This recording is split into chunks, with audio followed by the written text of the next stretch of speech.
Hello student, तो आज की इस वीडियो में हम क्लास 12th का एनसीईआरटी न्यू सिलेबस पर बेस्ड एक्सरसाइज 4.5 का क्वेश्चन सॉल्व करेंगे। स्टूडेंट, एक्सरसाइज 4.5 का क्वेश्चन सॉल्व करने से पहले एक्सरसाइज 4.5 पर बेस्ड टॉपिक को समझना इंपॉर्टेंट है। यदि हम इस टॉपिक को समझ लेते हैं तो एक्सरसाइज 4.5 का क्वेश्चन सॉल्व करना बहुत आसान हो जाएगा।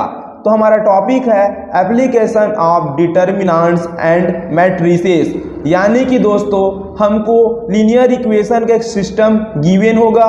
लीनियर इक्वेशन के इस सिस्टम को मैट्रिसेस एंड डिटर्मिनेंट्स की हेल्प से सॉल्व करना है और सॉल्व करके हमको X Y and Z variable की वैल्यू फाइंड आउट करके बताना है। और साथ ही साथ हमको ये भी बताना है कि हमारा जो सॉल्यूशन होगा ये यूनिक सॉल्यूशन होगा या यूनिक सॉल्यूशन नहीं होगा। तो हमको इस प्रकार से system of linear equation given है। देखिए यहाँ पर हमको 3 लीनियर इक्वेशन गिवन है, तो इसको हम कहेंगे सिस्टम ऑफ लीनियर इक्वेशन। तो इसको हम क्या करेंगे स्टूडेंट, इसको हम मैट्रिक्स के फॉर्म में पहले हम इसको लिखेंगे। लेट मैट्रिक्स के फॉर्म में कैसे लिखेंगे, तो एक कैपिटल ए लेना और यहाँ पर देखिए एक्स का जो फैक्टर है, इस एक्स का फैक्टर, इस एक्स फैक्टर, वाई का फैक्टर और जेड का फैक्टर को आपको मैट्रिक्स के फॉर्म में लिख लेना है। तो यहाँ पर एक्स का फैक्टर क्या है, a1 a2 a3। तो जैसा लाइन से है इसी को आपको ऐसे लिखना है, a1 a2 एंड a3। उसके सारे वाई, जितने भी वाई है ना, सारे वाई के फैक्टर b1 b2 b3 को सेकंड कॉलम में लिखना है, b1 b2 ये b3। उसके बाद z वेरिएबल के सारे फैक्टर को थर्ड कॉलम में लिखना है, c1 c2 c3। तो इस प्रकार से हम मैट्रिक्स फॉर्म बना लिए a का। उसके बाद जो भी वेरिएबल, कितने variable, x y and z, 3 variable है, तो इसको हम एक अलग मैट्रिक्स मान लेते हैं। x के फॉर्म में x जितने भी वेरिएबल होंगे, यदि हमारे क्वेश्चन में सिर्फ 2 वेरिएबल होता तो x y लिखते, लेकिन तो यहाँ x y and z 3 variable है ना, तो यहाँ पर 3 वेरिएबल लिखेंगे। ओके, उसके बाद राइट साइड में जो यहाँ पर देख पा रहे हैं ना कांस्टेंट, इसको अलग मैट्रिक्स के फॉर्म में आपको लिखना है। उसको हम नाम देंगे B matrices, d1 d2 d3, d1 d2 and d3। इस प्रकार से इस मैट्रिक्स को हम किस फॉर्म में लिखें, a into X is equal to B. यानी कि देखिए ए मैट्रिसेस क्या है हमारे पास, ये डिब्बा जो ना, ये ए मैट्रिसेस को रिप्रेजेंट कर रहा है। ये कहाँ से आया, तो एक्स वाई एंड जेड का जो भी फैक्टर था उसको लेके हम यहाँ पर एक मैट्रिसेस ड्रॉ किए। उसके बाद जो भी वेरिएबल था, जितने भी वेरिएबल था ना, उन सारे वेरिएबल को हम अलग मैट्रिक्स बना दिए। राइट साइड जो भी कॉन्स्टेंट था, इस कॉन्स्टेंट को हम बी मैट्रिसेस लेके एक अलग मैट्रिसेस बना दिए। तो ये a into X equal to B के फॉर्म में ये रिप्रेजेंट हो रहा है। देखिए कैसे, देखिए a मैट्रिसेस को आप लिखिए, a1 a2 a3, b1 b2 ये b3, c1 c2 ये c3 इंटू, अब x की वैल्यू कितनी हमारे पास, x y z, तो ये x y and z is equal to B matrices d1 d2 d1 d2 और d3। इस प्रकार से ये जो हमारे पास system of linear equation given है, इसको मैट्रिक्स के फॉर्म में हम a into X equal to B के फॉर्म में रिप्रेजेंट कर सकते हैं। देखिए स्टूडेंट, यदि a है और ये into X is equal to B, इन दोनों का मल्टीप्लाई कराओगे ना, तो ये सारा चीज वापस से लीनियर इक्वेशन हमारा बन जाएगा। लीनियर इक्वेशन का एक सिस्टम d1 d2 d3 तो इसके इक्वल में ही रहेगा। ठीक है, तो हम linear system of linear equation को ना मैट्रिक्स के फॉर्म में ax is equal to B के फॉर्म में रिप्रेजेंट कर सकते हैं। अब देखिए हम यहाँ से क्या करेंगे, ax is equal to B के फॉर्म में हम कोई भी linear of system of equation को रिप्रेजेंट किए हैं। हमको तो वेरिएबल की वैल्यू फाइंड आउट करनी है ना, वेरिएबल यानी कि ये कैपिटल एक्स, और कैपिटल एक्स हमारा एक्स वाई जेड भी है, तो इस वेरिएबल की वैल्यू फाइंड आउट करनी है। तो क्या करोगे आप, एक्स को यहीं पे रखो, जो a इधर है इनटू में इधर जाके किस में कन्वर्ट हो जाएगा, a इनवर्स में। तो x is equal to a inverse हो गया और ये b हो गया।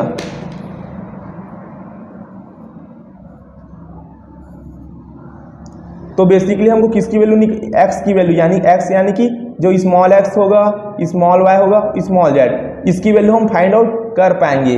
तो इसके लिए हमें क्या करना पड़ेगा, सबसे पहले देखिए ए इनवर्स का मतलब क्या है हमारे पास।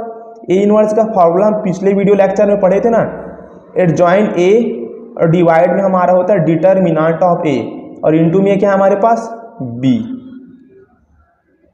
तो हम क्या करेंगे, linear system of linear equation का वेरिएबल का वैल्यू फाइंड आउट करने के लिए हम सबसे पहले ना एडजॉइंट ए फाइंड आउट करेंगे, उसके बाद ना determinant of A find out करेंगे, यानी कि दोनों को डिवाइड कर देंगे तो हमारा ए इनवर्स फाइंड आउट हो जाएगा। उसके बाद हम क्या करेंगे, ए इनवर्स फाइंड आउट होने के बाद ये मैट्रिसेस बी के साथ हम मल्टीप्लाई कर देंगे, उसके बाद हमारा एक्स वेरिएबल की वैल्यू फाइंड आउट हो जाएगी। स्टूडेंट अब यहाँ पर देखिए, वेरिएबल की वैल्यू फाइंड आउट करने के लिए हमको बताना पड़ेगा ना डिटरमिनेंट ए की वैल्यू क्या होगी, क्योंकि कई बार डिटरमिनेंट ए की वैल्यू 0 आ जाती है, तो उस कंडीशन में तो हम वेरिएबल एक्स की वैल्यू फाइंड आउट नहीं कर पाएंगे। और ये तो हमारा सिस्टम ऑफ लीनियर इक्वेशन है, तो सिस्टम ऑफ लीनियर इक्वेशन में हमको ये बताना पड़ता है कि सॉल्यूशन यूनिक होगा या सॉल्यूशन यूनिक नहीं होगा। तो उसको बताने के लिए हमारे पास दो केसेस है ना, इन दोनों केसेस के आधार पर हम ये डिटरमाइन कर पाएंगे कि हमारा जो सिस्टम ऑफ लीनियर इक्वेशन का जो सॉल्यूशन होगा वो यूनिक होगा या यूनिक नहीं होगा। क्योंकि यूनिक होगा तभी हम सिस्टम ऑफ लीनियर इक्वेशन में ना इस वेरिएबल की वैल्यू फाइंड आउट कर पाएंगे, और सॉल्यूशन यूनिक नहीं होगा तो उस कंडीशन में हम सॉल्यूशन फाइंड आउट नहीं कर पाएंगे। तो चलिए उन दोनों केसेस को हम स्टडी करते हैं। तो सबसे पहले हमारा केस 1 है। देखो केस 1 में हम क्या करेंगे, डिटरमिनेंट ऑफ ए की वैल्यू सबसे पहले फाइंड आउट करेंगे। क्योंकि देखिए स्टूडेंट, जब हम यहाँ पर आप देखे थे ना, वेरिएबल की वैल्यू फाइंड आउट करने के लिए हमको adjoint A inverse find out करनी है। अब ए इनवर्स एग्जिट कब करता है, जब डिटरमिनेंट ए की वैल्यू नॉट इक्वल 0 आती है। तो टोटल डिटरमिनेंट ऑफ ए पर ही सारा लीनियर ऑफ इक्वेशन बेस्ड होगा ना इसका सॉल्यूशन, तो डिटरमिनेंट ए पर ही सारा चीज डिपेंडेंट होगा। तो एक बार ना यहाँ पे मैं किनारे नोट डाउन करता हूँ, एक्स की वैल्यू फाइंड आउट करने के लिए हमको क्या चाहिए, ए इनवर्स इंटू बी चाहिए। अब ए इनवर्स निकालने के लिए हम क्या करते हैं, एडजॉइंट ए और 1 अपॉन डिटरमिनेंट ऑफ ए और इंटू बी। तो केस 1 में यदि डिटरमिनेंट ए फाइंड आउट करेंगे, अगर ये डज नॉट इक्वल 0 आएगा, जब डिटरमिनेंट ऑफ ए की वैल्यू 0 के इक्वल नहीं आएगा, तो इस कंडीशन में हमारा जो मैट्रिक्स होगा उसको हम क्या बोलते थे, नॉन सिंगुलर मैट्रिक्स।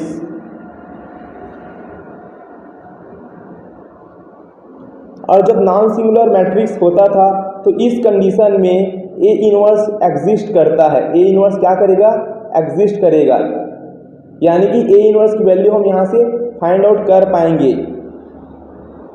और इस कंडीशन में हमको यूनिक सॉल्यूशन मिलेगा। यूनिक सॉल्यूशन यानी कि एक्स वाई एंड जेड जो था ना, हमारा एक्स था, वाई था और जेड था, यूनिक सॉल्यूशन में इसकी केवल और केवल एक वैल्यू ही मिलेगी, एक्स की एक वैल्यू, वाई की एक वैल्यू और जेड की एक वैल्यू, यूनिक सॉल्यूशन। और जब यूनिक सॉल्यूशन होता है तो इस कंडीशन में हमारा सिस्टम ऑफ इक्वेशन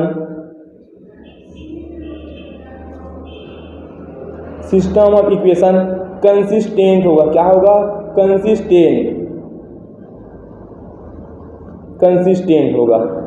ओके, तो हम क्या करेंगे, ए इनवर्स यानी ए इनवर्स निकालने के लिए सबसे पहले हमको डिटरमिनेंट ऑफ ए चेक करेंगे।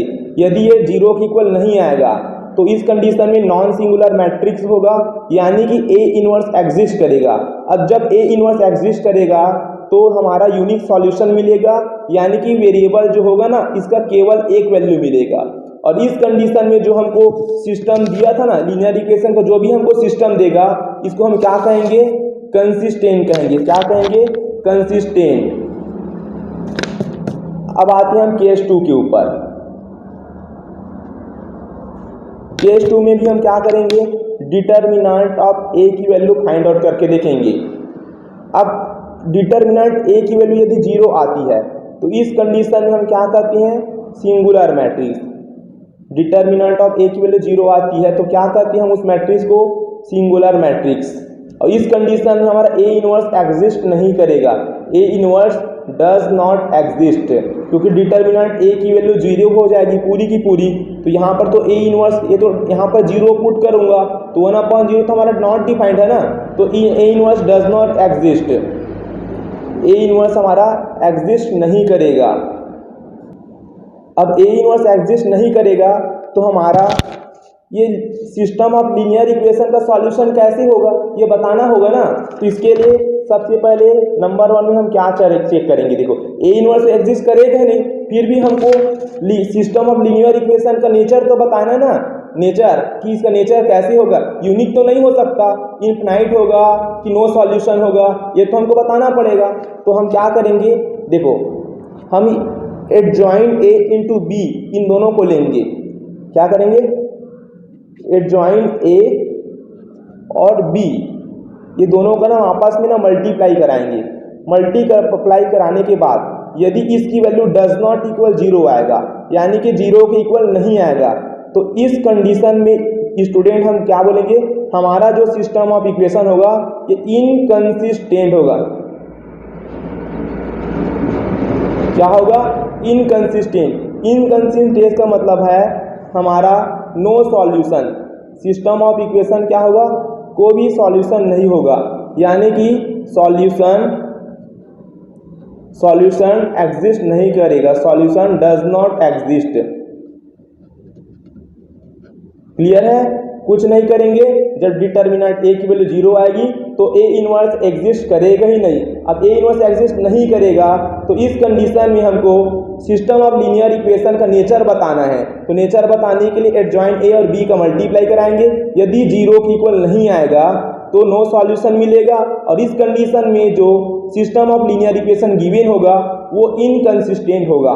अब इसी में तो ऐसा भी हो सकता है, ध्यान देना, ऐसा भी हो सकता है कि एडजॉइंट ए और इंटू बी इसकी वैल्यू यदि 0 के इक्वल आ जाएगा तब हम क्या करेंगे, डिटर्मिनेंट ऑफ ए की वैल्यू 0 होगी ही होगी ना, लेकिन एडजॉइंट ए इंटू बी का मल्टीप्लाई कराने पर ऐसा भी तो पॉसिबल हो सकता है कि इसकी वैल्यू 0 के इक्वल आ जाएगी। तो जब इसकी वैल्यू 0 के इक्वल आएगी तो क्या होगा, देखिए, तो इस कंडीशन में सिस्टम ऑफ लीनियर इक्वेशन हमारा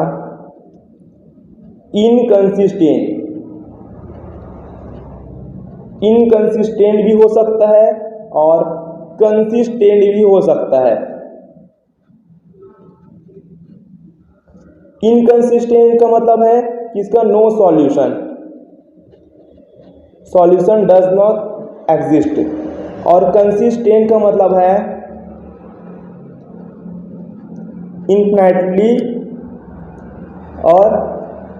infinitely many solution.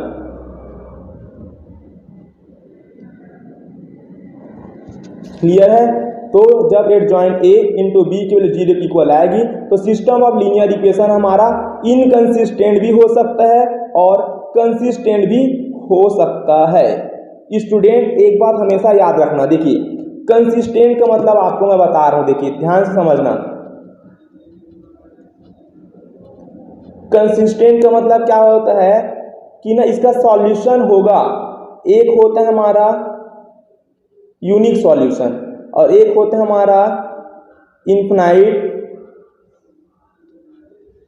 Infinite many solution.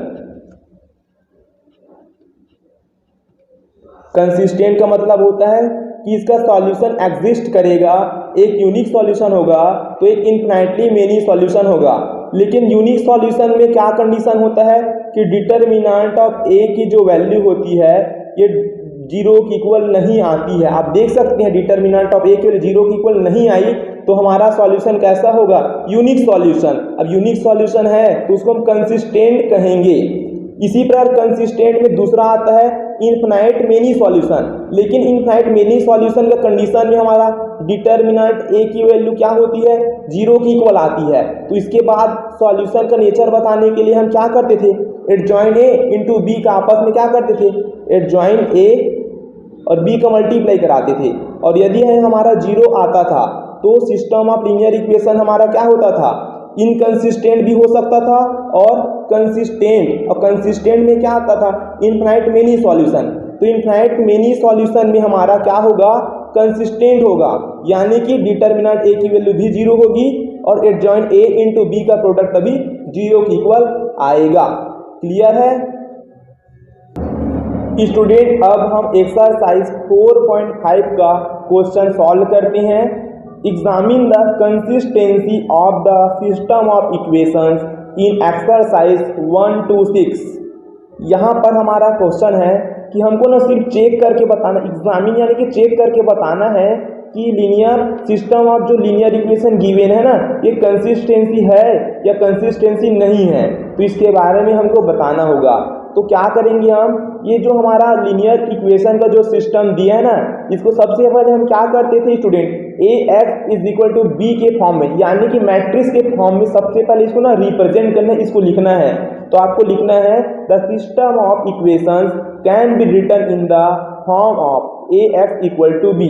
तो देखिए हमको ए मैट्रिसेस पहले लिखना है, क्या होता है ए मैट्रिसेस। तो ए मैट्रिसेस में हम क्या करते हैं, x का कॉफिशिएंट को लिखते हैं और y का कॉफिशिएंट को।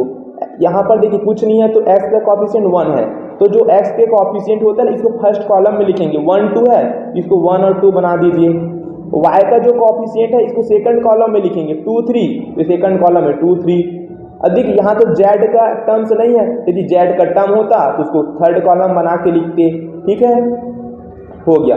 अब x, तो x में हमारा क्या आ जाएगा, x मैट्रिसेस में जितने भी वेरिएबल होंगे, कितने वेरिएबल है टोटल, ये x एक वेरिएबल और ये y सेकंड वेरिएबल, तो ये x एक वेरिएबल और y हो गया हमारा सेकंड वेरिएबल। एंड जो b मैट्रिसेस में हम क्या करेंगे, राइट साइड का जो कांस्टेंट वैल्यू है इसको लिखते हैं। तो b is equal to right side में कांस्टेंट वैल्यू है स्टूडेंट 2 और 3। तो इस प्रकार से हम ना जो भी हमारा सिस्टम ऑफ लीनियर इक्वेशन दिया था इसको मैट्रिक्स यानी कि Ax इक्वल टू बी के फॉर्म में रिप्रेजेंट कर लिए। अब कंसिस्टेंसी के लिए हम क्या करते हैं स्टूडेंट, कंसिस्टेंसी के लिए हम ना डिटर्मिनेंट ऑफ ए की वैल्यू फाइंड आउट करते थे, है ना। तो डिटर्मिनेंट ऑफ ए की वैल्यू कैसे फाइंड आउट करते हैं, इन दोनों का मल्टीप्लाई कराते हैं, तो कितना होगा 3 1 जा 3, फिर ना 2/2 का डिटर्मिनेंट होता है तो यहाँ माइनस साइन लगाते हैं हमेशा। उसके बाद इन दोनों को मल्टीप्लाई कराते हैं तो 2 2 जा क्या हो जाएगा हमारा 4। तो इस प्रकार से 3 - 4 क्या आया -1। तो यहाँ पर आप देखिए स्टूडेंट, डिटर्मिनेंट ऑफ ए की जो वैल्यू आई है -1 आई है, तो हम क्या कह सकते हैं, डिटर्मिनेंट ऑफ ए की वैल्यू ना डज नॉट इक्वल टू 0, यानी कि डिटर्मिनेंट ए की वैल्यू आई है लेकिन 0 की इक्वल तो नहीं आई है। तो जब डिटर्मिनेंट ए की वैल्यू 0 की इक्वल नहीं आती है तो इस कंडीशन में हमारा जो सॉल्यूशन होता है क्या होता है, सॉल्यूशन जो होता है हमारा क्या होता है, सॉल्यूशन यूनिक होता है, यूनिक। अब जब यूनिक सॉल्यूशन होता है तो सिस्टम ऑफ इक्वेशन क्या होता है हमारा, कंसिस्टेंट होता है। क्या होता है, कंसिस्टेंट। तो क्या लिखना, सिस्टम ऑफ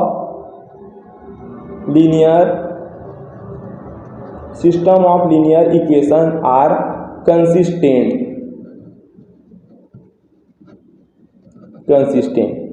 यहाँ पर हमको कंसिस्टेंसी चेक करने बोला है, ऐसे तो नहीं बोला कि हमको वेरिएबल की वैल्यू फाइंड आउट करनी है। वेरिएबल की वैल्यू फाइंड आउट करने के बाद ना वो हमारा ना 7th नंबर के क्वेश्चन में देखने को मिलेगा। तो वेरिएबल की वैल्यू फाइंड आउट करने बोलेगा तो उसमें हमको ना सारा चीज़ निकालना पड़ेगा। जैसे कि उसमें हम क्या करते हैं, वेरिएबल की वैल्यू फाइंड आउट करने के लिए ए इनवर्स भी निकालेंगे और उसमें बी भी निकालेंगे और दोनों को आपस में मल्टीप्लाई भी कराएंगे ना। तो यहाँ पर सिर्फ चेक करने बोला था 1 से 6 नंबर क्वेश्चन में, तो सिर्फ हम चेक करेंगे कंसिस्टेंस है या इनकंसिस्टेंट है। ओके, चलिए सेकंड नंबर के क्वेश्चन में आते हैं। सेकंड क्वेश्चन में क्या है देखिए, यहाँ पर भी सेम ना कंसिस्टेंसी चेक करेंगे। तो सबसे पहले हम क्या लिखेंगे सॉल्यूशन में,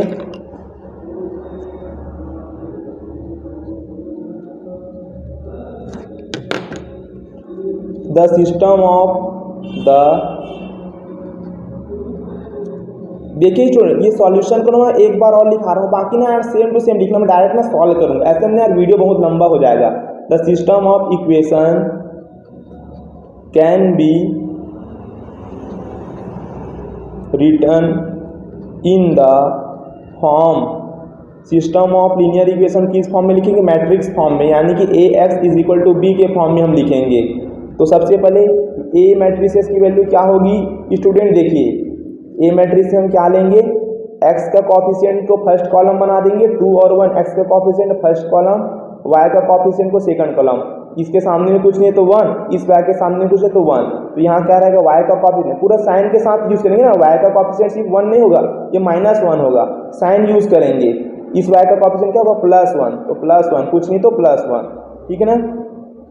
वेरिएबल में फिर आएगा हमारा ये x, एक वेरिएबल x और ये सेकंड वेरिएबल हमारा हो जाएगा ये small y, and right side में कांस्टेंट की वैल्यू को हम किस मैट्रिक्स से दर्शाएंगे, b मैट्रिक्स से शो करेंगे, तो 5 और ये हो गया 4। उसके बाद कंसिस्टेंसी चेक करने के लिए सबसे पहले हम क्या करते हैं, डिटरमिनेंट ऑफ a की वैल्यू फाइंड आउट करेंगे। कीजिए कैसे करेंगे, इन दोनों को आपस में मल्टीप्लाई करेंगे, तो -1 × 1 -1, उसके बाद हमेशा यहाँ पर माइनस साइन का यूज करना है ना, जब मैट्रिसेस हमारा 2/2 का होता है, ठीक है, ऐसे मल्टीप्लाई करना था स्टूडेंट, सॉरी ना मिस्टेक हो गया, 2 1 जा 2 ना, ये 2 1 जा क्या हो जाएगा 2, फिर यहाँ माइनस साइन अप्लाई करते थे, ओके, उसके बाद क्या कराएंगे 1 × -1 ये -1, तो क्या हो जाएगा ये 2 माइनस माइनस प्लस ये 1, तो कितना आया ये हमारा 3, ठीक है। तो डिटर्मिनेंट ऑफ ए की वैल्यू 3 आया, तो हम क्या कह सकते हैं, determinant of A does not equal 0, determinant A की वैल्यू 0 नहीं है, तो हमारा सिस्टम क्या होगा, the system of linear equation, the system of linear equation are determinant of A जब 0 के इक्वल नहीं होगा तो सिस्टम कैसे होगा, कंसिस्टेंट होगा, ठीक है, कंसिस्टेंट। आइए तीसरे नंबर क्वेश्चन की ओर चलते हैं। तो स्टूडेंट क्वेश्चन नंबर 3 है, तो आप सॉल्यूशन में सेम उसी प्रकार लिखना, the system of equation can be written in the form AX equal to, ये मैट्रिक्स फॉर्म में लिखेंगे, डिटर्मिनेंट ऑफ A की वैल्यू हम फाइंड आउट कर लिए, X की वैल्यू लिख लिए एंड B की वैल्यू भी लिख लिए, सेम प्रीवियस क्वेश्चन सॉल्व के उसी टाइप का है ना। अब हम क्या करते हैं, डिटर्मिनेंट ऑफ A की वैल्यू फाइंड आउट करने के लिए क्या करेंगे, 6 1 जा 6, इन दोनों को मल्टीप्लाई करा के यहाँ पर माइनस साइन अप्लाई करेंगे, 3 2 जा हो गया 6 इज इक्वल टू 0। तो स्टूडेंट एक बात यहाँ पर नोटिस कीजिए, अब डिटर्मिनेंट ऑफ A था, इसकी वैल्यू यहाँ पर 0 आ गई, अब 0 आता है जब डिटर्मिनेंट ऑफ A की वैल्यू, तो सिस्टम ऑफ इक्वेशन का सॉल्यूशन कैसे होगा, केस 2 में हम स्टडी किए थे, डिटर्मिनेंट ऑफ A की वैल्यू हमारा 0 आता है, जब भी 0 आता है तो हम क्या करते हैं, यहाँ पर एडजॉइंट A और B का प्रोडक्ट कराती हैं, और इन दोनों को प्रोडक्ट यदि 0 के इक्वल नहीं आएगा तो हम सिस्टम ऑफ इक्वेशन को इनकंसिस्टेंट कहेंगे, यानी कि सॉल्यूशन एग्जिस्ट नहीं करेगा।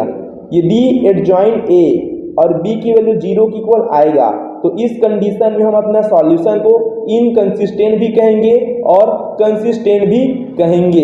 तो यहीं तक आप बना के नहीं छोड़ सकते हो ना, इसके बाद आपको बताना पड़ेगा कि आपका सॉल्यूशन इनकंसिस्टेंट है या इनकंसिस्टेंट और कंसिस्टेंट दोनों है, तो इसके लिए इसकी वैल्यू आपको निकालनी जरूरी है। तो अब हमारा नेक्स्ट वर्क होगा एडजॉइन A और B का आपस में मल्टीप्लाई कराना है और देखना है कि 0 के इक्वल आ रहा है या नहीं आ रहा है। 0 के इक्वल नहीं आएगा तो इनकंसिस्टेंट बोलेंगे सॉल्यूशन को, सिस्टम ऑफ इक्वेशन को, और इन दोनों का प्रोडक्ट 0 के इक्वल आ जाएगा ना स्टूडेंट, तो हम ना अपना जो सिस्टम ऑफ लीनियर इक्वेशन है उसको इनकंसिस्टेंट बोलेंगे और कंसिस्टेंट भी बोलेंगे। तो चलिए अपनी क्वेश्चन की ओर हम आगे बढ़ते हैं। तो देखिए डिटर्मिनेंट ऑफ A के बाद हम क्या करेंगे, हमको क्या करना है, एडजॉइंट A और ये B इन दोनों का आपस में मल्टीप्लाई करा के इसकी वैल्यू को चेक करना है कि 0 की इक्वल नहीं आ रही है या इसकी वैल्यू 0 की इक्वल आ रही है, ये चेक करेंगे। तो इसके लिए हमारे पास मैट्रिक्स B तो है लेकिन एडजॉइंट A नहीं है, तो एडजॉइंट A हमको ना निकालना पड़ेगा। तो देखिए एडजॉइंट A निकालते कैसे स्टूडेंट, एडजॉइंट A निकालने के लिए हमको जितने भी एलिमेंट है ना मैट्रिक्स A में, इसका कोफैक्टर निकालना पड़ता है। कोफैक्टर, यदि कोफैक्टर का वीडियो नहीं देखे हो तो आप जाके उस वीडियो को पहले से देख लीजिए, तभी ना इस चैप्टर का क्वेश्चन आपसे सॉल्व हो पाएगा, क्योंकि ये तो 2/2 का डिटर्मिनेंट है। जब 3/3 का डिटर्मिनेंट मैट्रिसेस आएगा ना, उसको सॉल्व करने के लिए हमें कोफैक्टर तो बहुत सारे निकालने पड़ेंगे। तो उस कंडीशन में आपको पता होना चाहिए स्टूडेंट कोफैक्टर क्या होता है, कैसे फाइंड आउट करती हैं, क्योंकि कोफैक्टर पता होगा तो ही आप एडजॉइंट ए की वैल्यू फाइंड आउट कर पाओगे। तो एक बार उस वीडियो को आप देखिए, उसके बाद ही आप इस वीडियो को देखिए। क्लियर है? तो यहाँ पर हम क्या करेंगे, सारे एलिमेंट का सबसे पहले कोफैक्टर निकालेंगे। ठीक है, तो कोफैक्टर को हम कैपिटल ए से रिप्रेजेंट करती है। तो पहला एलिमेंट है फर्स्ट रो फर्स्ट कॉलम में, तो A11, तो A11 का कोफैक्टर कैसे आएगा, देखिए 1 ना इस रो में, इसको आप बंद कीजिए, और 1 इस कॉलम में, मतलब 1 के इधर को बंद कीजिए सीधा को, और ऐसे सीधा को आप बंद कीजिए। कोई भी एलिमेंट के ऐसे को और ऐसे को आप बंद कीजिए। ठीक है ना, तो इस 1 का ऐसे बंद कीजिए, ऐसे, तो 6 आया, तो यहाँ पे हम 6 लिखेंगे।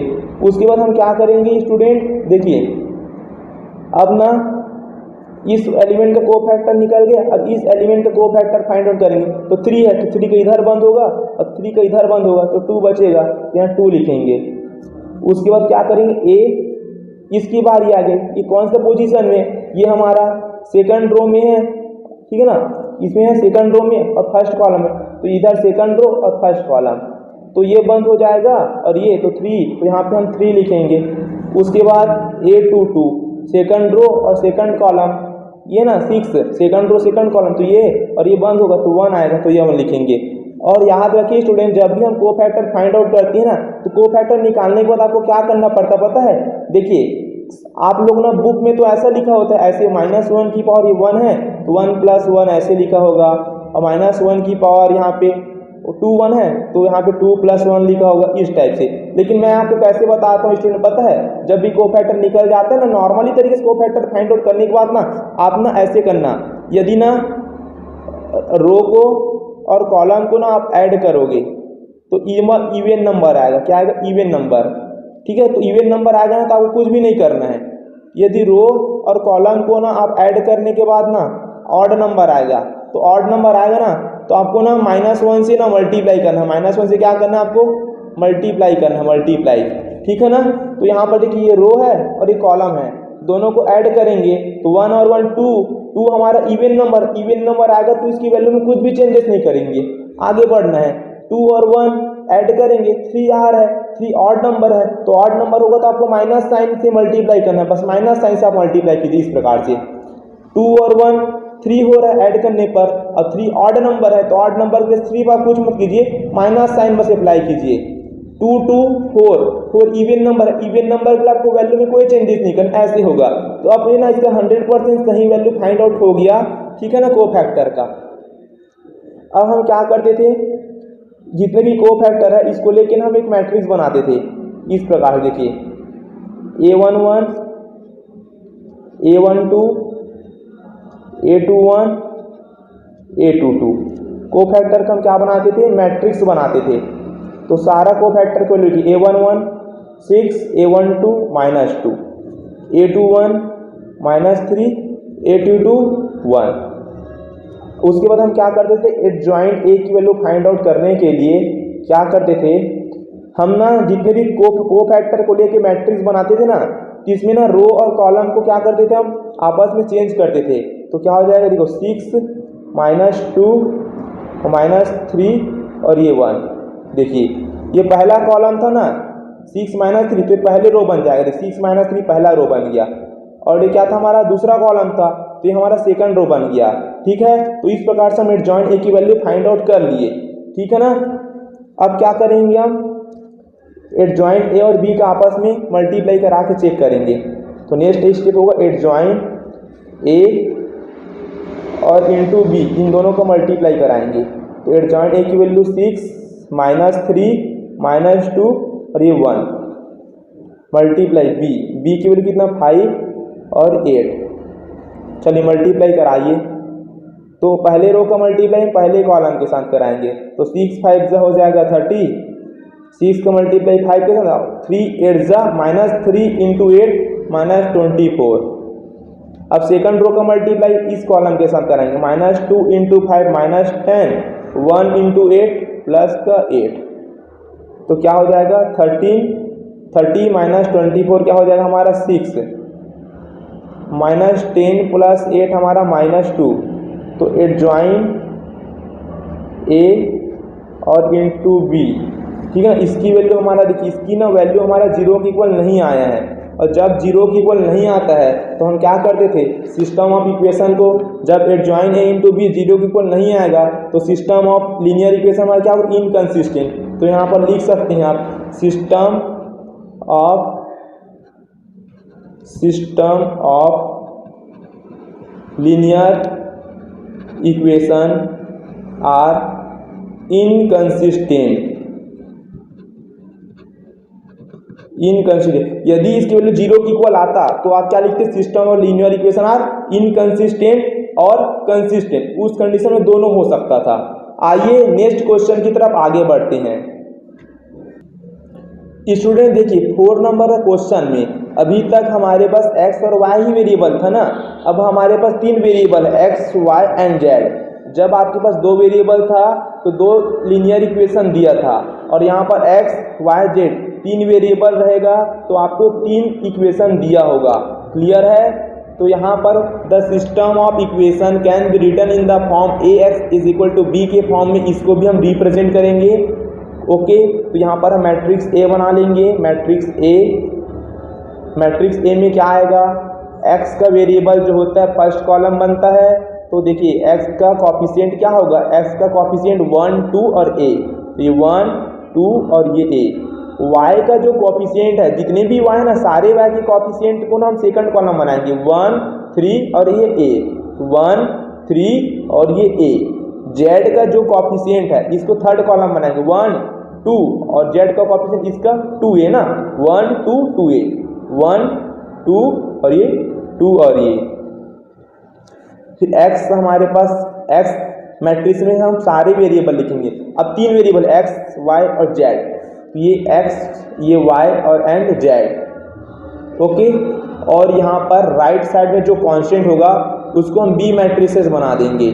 तो राइट साइड पे कांस्टेंट है 1, 2 एंड 4, 1, 2 और 4।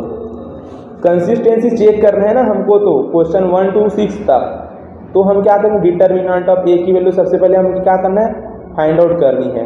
तो देखिए स्टूडेंट 3/3 का डिटर्मिनेंट की वैल्यू फाइंड आउट कैसे करते हैं हम, इसके लिए हमें रो या कोई भी कॉलम को लेके एक्सपेंड करना होता है। आप चाहे फर्स्ट रो को लेके एक्सपेंड कीजिए, चाहे सेकंड रो को, चाहे थर्ड रो को, या कॉलम को लेके एक्सपेंड कीजिए, आंसर सेम आएगा। तो आपके ऊपर डिपेंड करता है कि आप किसके अलाउंग एक्सपेंड करना चाहते हैं। तो सबसे पहले हम डिटर्मिनेंट ऑफ ए क्रिएट कर लेते हैं। डिटर्मिनेंट मतलब इस मैट्रिक्स को हम डिटर्मिनेंट में कन्वर्ट करेंगे, तो 1, 1, 1, 2, 3, 2 और ये हो जाएगा a और ये 2a। तो हम एक्सपेंड करते हैं, एक्सपेंडिंग, मैं ना फर्स्ट रो के अलाउंग एक्सपेंड कर रहा हूँ, R1 के along, expanding along first row R1, ये क्या होगा हमारा first row, R1 first row. ठीक है, तो जब आप एक्सपेंड करते हैं ना तो साइन रूल आपको पता होना चाहिए, plus minus plus, minus plus minus, plus minus plus. इसका मतलब क्या है स्टूडेंट, जब भी आप फर्स्ट रो के अलाउंग एक्सपेंड करेंगे ना, ये फर्स्ट रो R1 के अलाउंग, तो आप ना always plus minus plus sign का यूज़ करेंगे।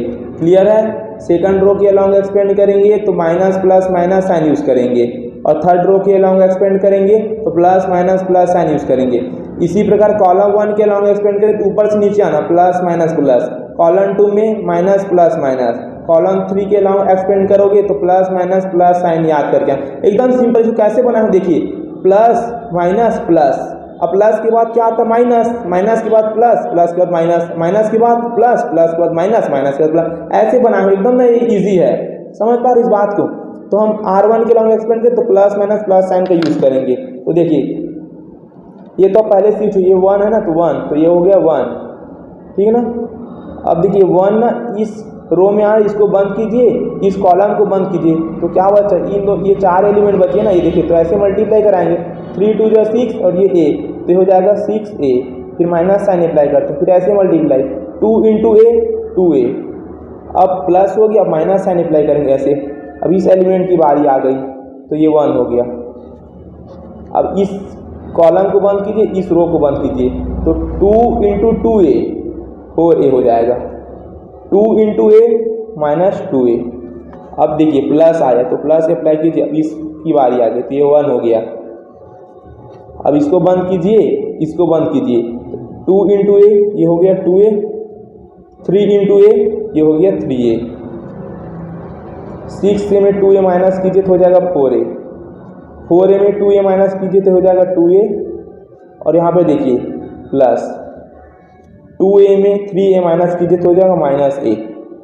अब ये 4a minus 2a plus minus minus a, तो क्या होगा 4a माइनस 2a और माइनस a माइनस 3a, इन दोनों को माइनस कीजिए तो क्या आएगा a। तो डिटर्मिनेंट ऑफ a की वैल्यू हमारी क्या आई 0 आके इक्वल आ गया, यानी कि जो डिटर्मिनेंट ऑफ a था डज नॉट इक्वल 0 आया। तो इस कंडीशन में क्या बोलेंगे स्टूडेंट, हम हमारा सिस्टम ऑफ लीनियर इक्वेशन क्या है, कंसिस्टेंट है, ठीक है ना। तो यहाँ पर लिख सकते हैं the system of linear equations are consistent. Clear है। चलिए पांचवें प्रश्न की ओर आगे बढ़ते हैं। देखिए स्टूडेंट क्वेश्चन नंबर 5 है, ठीक है, कंसिस्टेंट है या नहीं ये बताना है, तो सेम उसी प्रकार लिखना।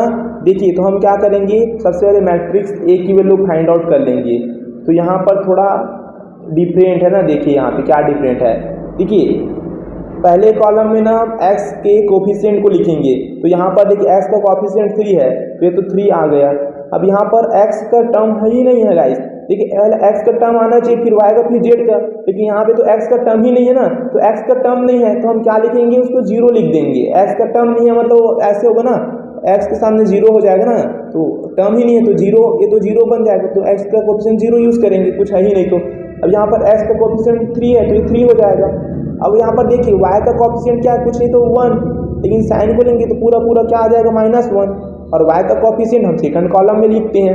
अब यहाँ पर देखिए यहाँ पर तो y का टर्म ही नहीं है, तो y का टर्म नहीं है तो इसको इस प्रकार से बना देंगे ना 0 इंटू y, तो y का कोफिशिएंट हम क्या करें, कुछ है ही नहीं तो 0 यूज़ करेंगे, ठीक है ना। अब इसमें y का कोफिशिएंट क्या है -5, तो ये हो जाएगा हमारा -5।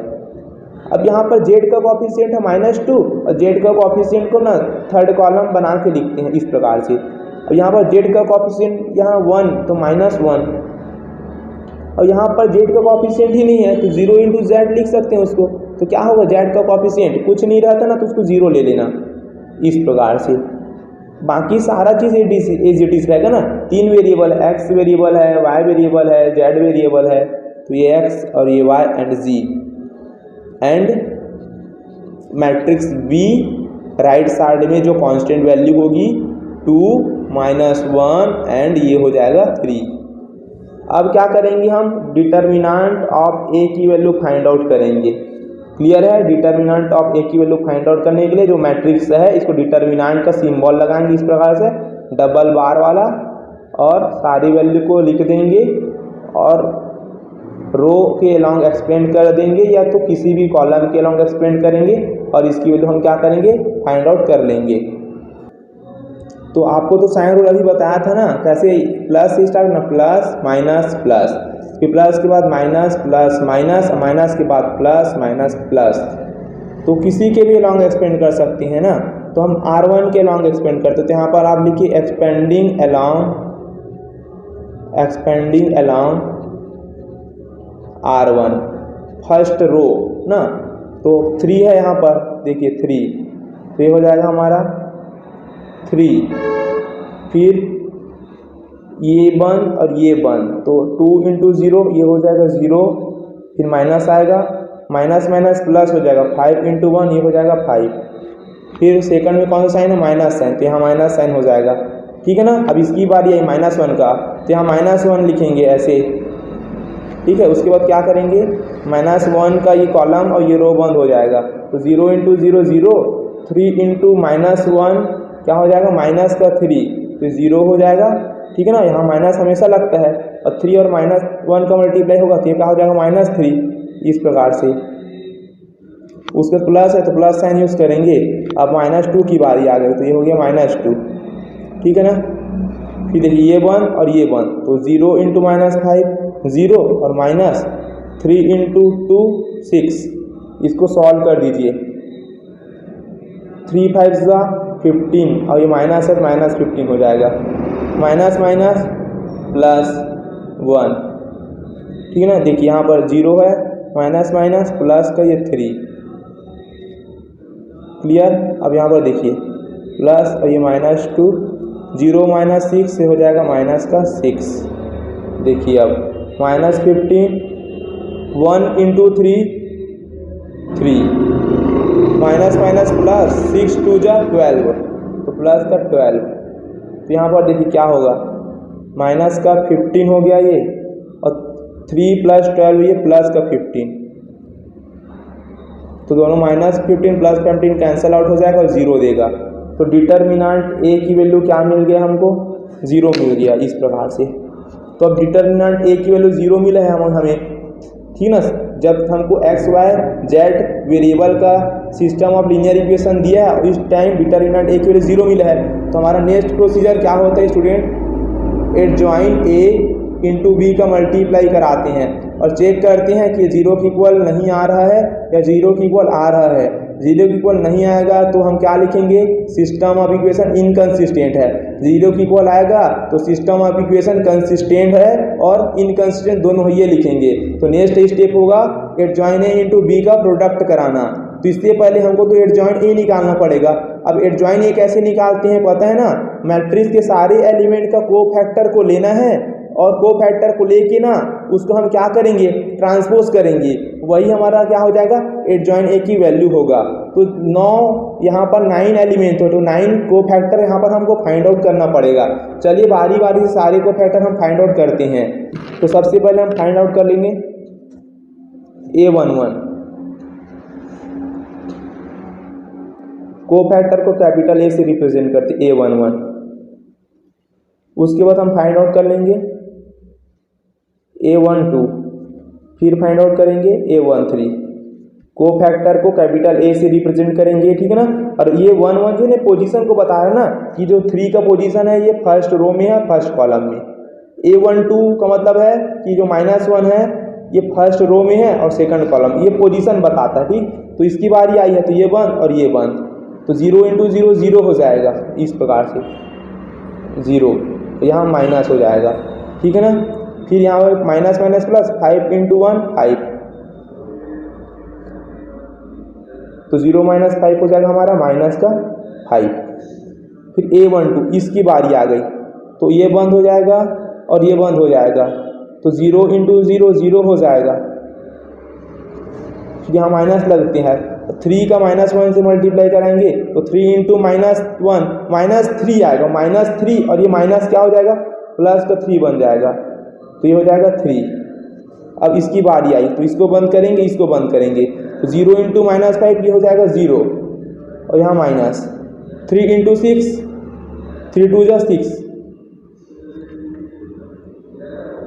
0 - 6 हो जाएगा -6, ठीक है ना। उसके बाद हम क्या निकालेंगे, A21 फाइंड आउट करेंगे, फिर A22 और उसके बाद A33। तो A21 इसकी बारी है, ये बंद हो जाएगा और ये बंद हो जाएगा, तो -1 × 0 0 हो जाएगा और ये माइनस,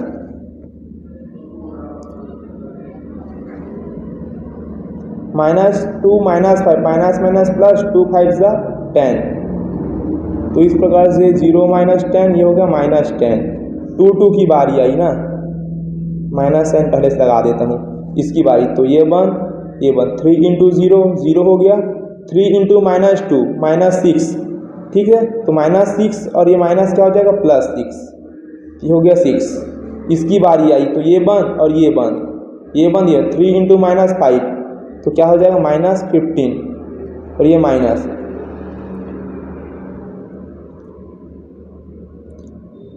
3 × -1 -3 और ये प्लस हो जाएगा, माइनस माइनस तो +3, तो -15 प्लस में 3 करो तो कितना आएगा -12।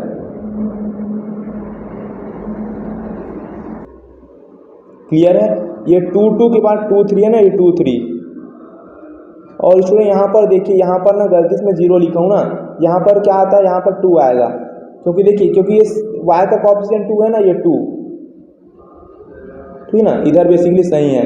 अब हम क्या करेंगे, A31 A32 और A33। तो देखिए 3 1 की बारी आई, इसकी बारी आई 3 1, तो ये 1 और ये 1, तो -1 क्या हो जाएगा, प्लस का 1, 2 -2 तो क्या हो जाएगा, 2 2 4 -4 और -4 और ये +4 तो हो जाएगा हमारा 5। इसकी बारी है 3 2 की, तो ये 1 और ये 1, 3 × -1 -3। इसकी बारी आई थी, तो ये 1 और ये 1 किए थे, 0 × -2 हो जाएगा 0, तो -3 और -0 हो जाएगा -3।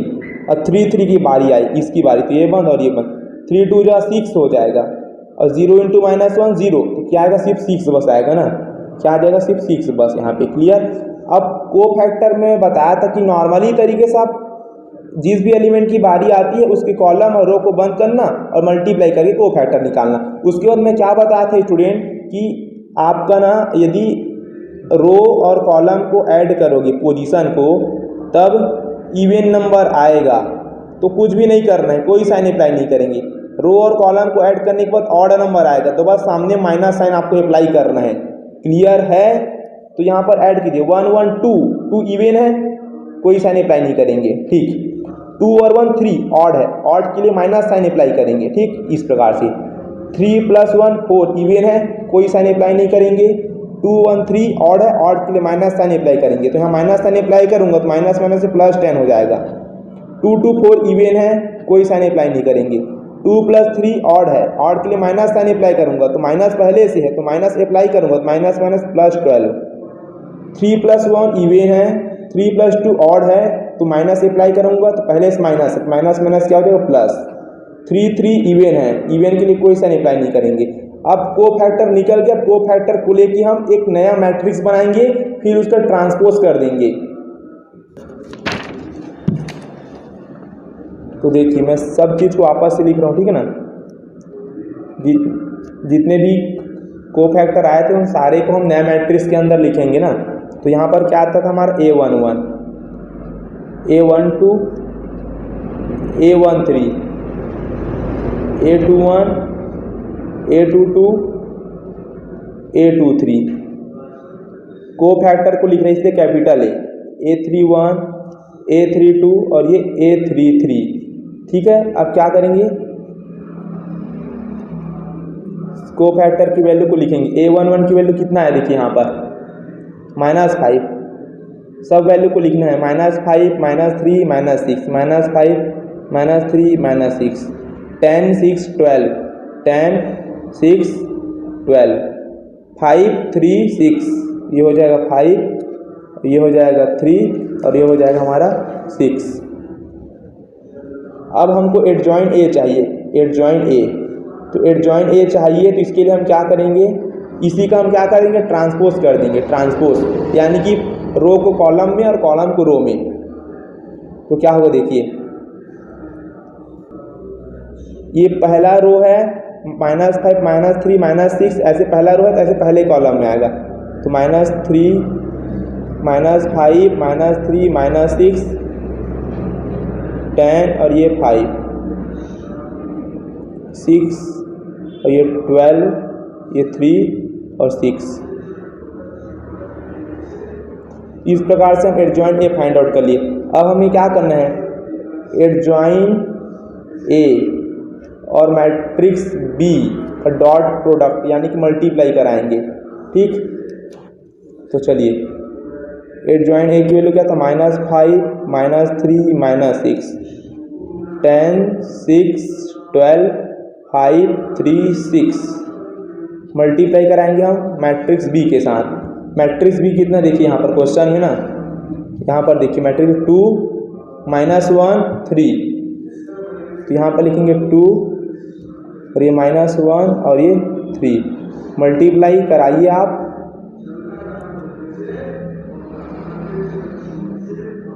-5 का 2 के साथ तो -10, 10 का -1 के साथ तो ये हो जाएगा -10, 5 × 3 प्लस का 15, -3 × 2 -6, 6 × -1 -6, 3 × 3, 3 3 is 9, -6 × 2 -12, 12 × -1 -12, 6 3 हो जाएगा +18।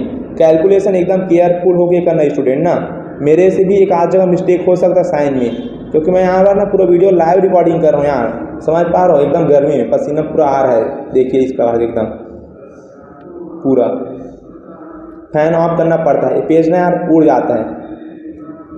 सॉल्व कर लेंगे, -10 -10 -20 +15, -6 -6 -12 +9, -12 -12 -24 +18, तो ये क्या हो जाएगा हमारे पास -20 + 15 -5, ये हो जाएगा -3 और ये हो जाएगा -6।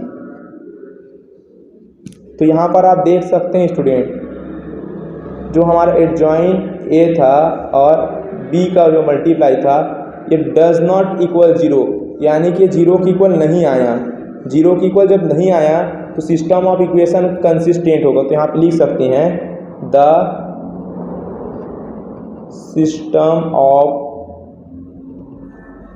System of equation are consistent.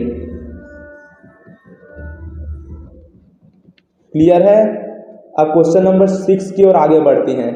तो स्टूडेंट ये हमारा क्वेश्चन 6 है, सेम उसी टाइप का है, ठीक है ना। तो x का कोफिशिएंट को पहले कॉलम में लिख लिए, अब y का जो कोफिशिएंट है सेकंड कॉलम में, -1 3 और -2, -1 3 और ये -2। z का कोफिशिएंट हमको थर्ड कॉलम में लिखना है 4 5 और ये हो जाएगा 6। सेम है ना उसी टाइप्स का, आपको फिर भी मैं पूरा बारीकी से सॉल्व करा रहा हूँ यहाँ पे, ओके। ये b राइट साइड का कांस्टेंट एलिमेंट 5 2 -1। अब हमको क्या करेंगे, डिटर्मिनेंट ऑफ a की वैल्यू फाइंड आउट करेंगे। क्लियर है। तो मैट्रिक्स को डिटर्मिनेंट में कन्वर्ट करेंगे, 2 3 5 -2 6। अब एक्सपेंड कीजिए, एक्सपेंडिंग अलॉन्ग R1,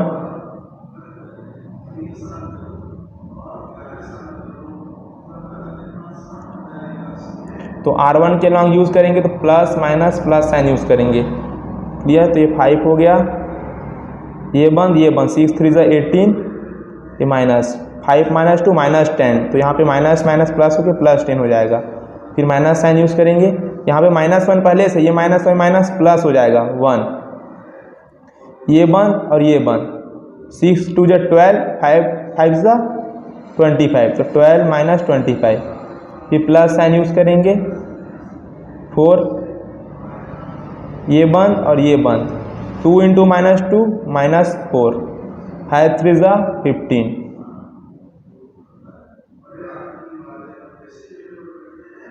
तो 5 हो जाएगा, ये 16 है, इन दोनों को ऐड कीजिए, 34 + 12 - 25 कीजिए, -13। इसी प्रकार देखिए +4 इंटू माइनस माइनस प्लस 15 -15 -4 क्या हो जाएगा -19, इस प्रकार से। अब मल्टीप्लाई कीजिए इन दोनों का। यहाँ पर देखिएगा जैसे 5 की बारी थी तो 5 और ये बंद, 6 3 = 18 हुआ और 5 2 = 10, तो ये 10 है, ये 10, तो 18 और 10 28 ना, ये क्या हो जाएगा 28।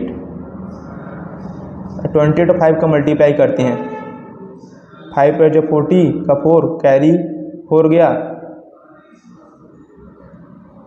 ये हो जाएगा 140 -13 प्लस माइनस माइनस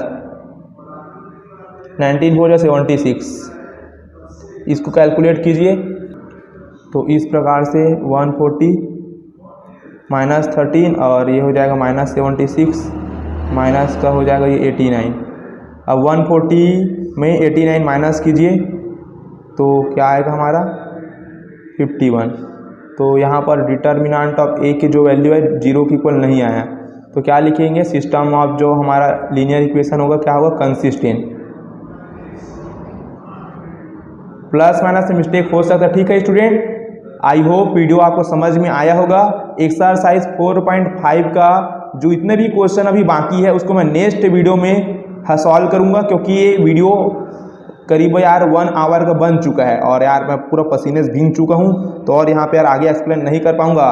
तो इसका जो पार्ट 2 वीडियो लॉन्च करूंगा एक्सरसाइज 4.5 का पार्ट 2, तो आप प्लेलिस्ट में जाके देख सकती हैं। सभी का मैं प्लेलिस्ट जनरेट कर दिया हूँ, ठीक है। और गाइस कोई भी डाउट होता है ना कमेंट बॉक्स में आप कमेंट जरूर करना भाई। और प्लीज़ यार चैनल पर नए हो सब्सक्राइब कीजिए, सपोर्ट कीजिए भाई। सच बता रहा हूँ आप सभी के लिए बहुत मेहनत कर रहा हूँ। एनसीईआरटी सिलेबस नया पैटर्न पर बेस्ड है, उसको मैं पूरा कवर कराऊंगा भाई, गारंटी है मेरी। तो आप बस डेली यार मेहनत करते रहो, मैं भी आप लोग के लिए डेली मेहनत करते रहूँगा। सबकी मेहनत से यार सफलता रंग लाएगी। मिलते हैं स्टूडेंट नए वीडियो में नए कॉन्सेप्ट के साथ। ओके।